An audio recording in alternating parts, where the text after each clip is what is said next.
Hi everyone, welcome back to my channel. My name is Jenny and I'm here today to share with you my July reading plans.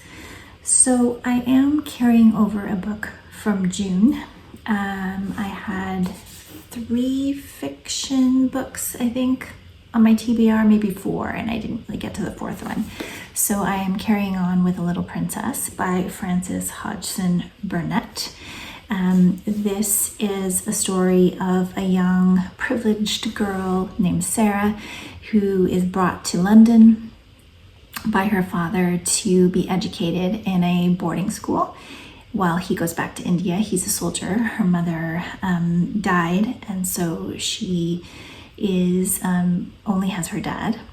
And it is about her, at the boarding school, the children she meets, and her disposition, told in Hodgson Burnett's very whimsical, but I would say kind of sophisticated childhood voice.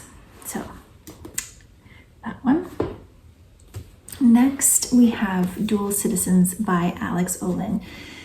This is a book about sisters, I believe. Set in Montreal and New York City, Dual Citizen traces the rich and complicated lives of 2 incredible women. They are, sisters who are trying to negotiate basically the differences between them. And I believe one of them lives in Canada, obviously Montreal, and one of them lives in New York. So this kind of duality that happens between both of them. And this was a finalist for the Scotiabank Giller Prize. I can't remember what year that would have been, but it's pretty recent publication, 2019. I don't know, is that still recent? Maybe not, but I'm looking forward to getting to this. And then my other novel for the month of July is Moon of the Turning Leaves by Waubgeshig. Waubgeshig wrote, now I'm going to forget the name of it, Moon of the Crusted Snow, which is this is the sequel. And Moon of the Crusted Snow follows a First Nation after kind of the collapse of general society. It's not really about what the collapse is, so it's some sort of apocalyptic climate catastrophe, I think is what the assumption was, but it's more about this community, how they come together, how they survive basically without being connected to the main grid and without really knowing what's going on in the rest of the world.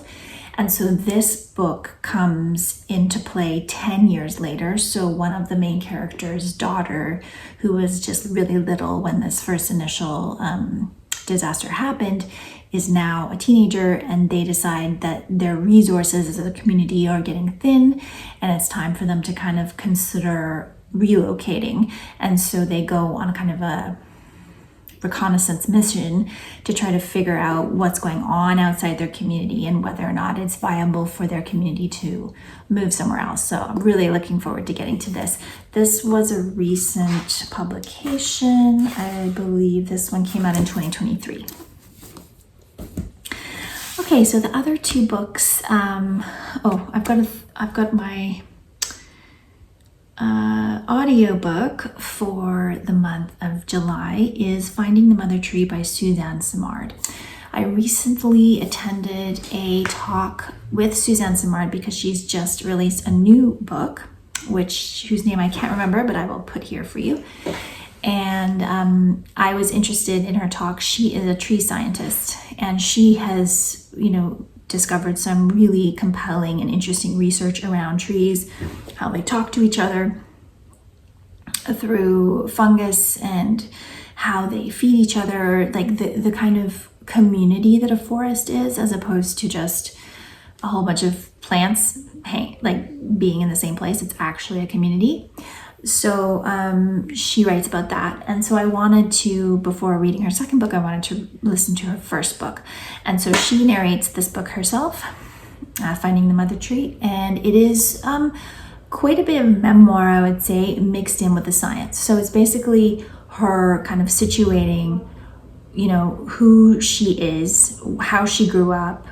Her family were loggers, so I thought that was really interesting to figure out.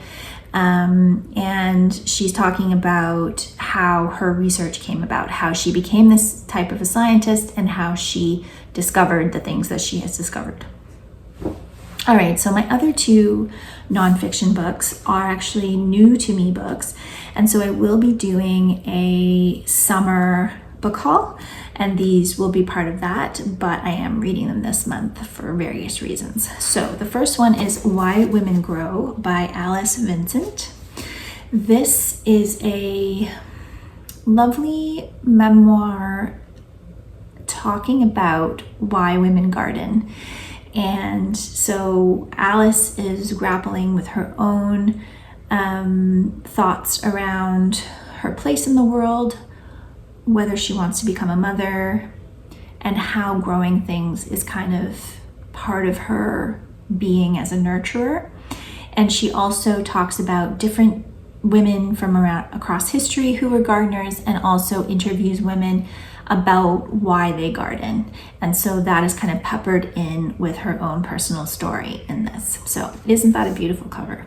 And I saw this at the store and I could not pick it up. So that is Why Women Grow. And the reason I'm reading it this month is because my son is going to visit my family next month, and I want him to take this to my mother so that she can read it.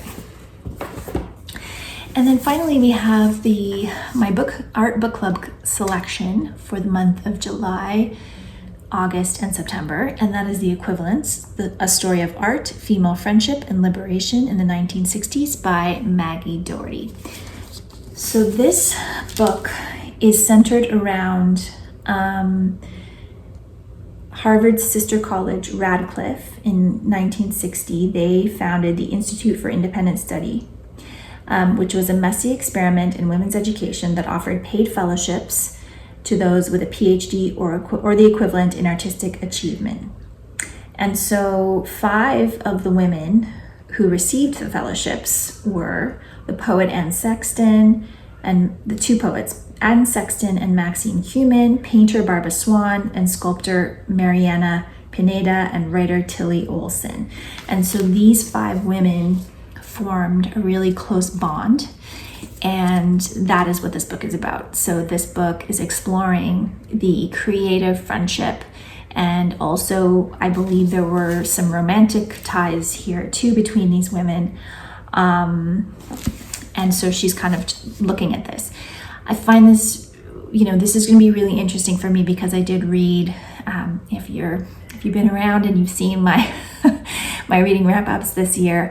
Earlier this year, I read Linda Gray Sexton's book about her relationship with her mother, Anne Sexton. And Anne Sexton was an extremely complicated and mentally ill woman. And so I've learned a lot about her.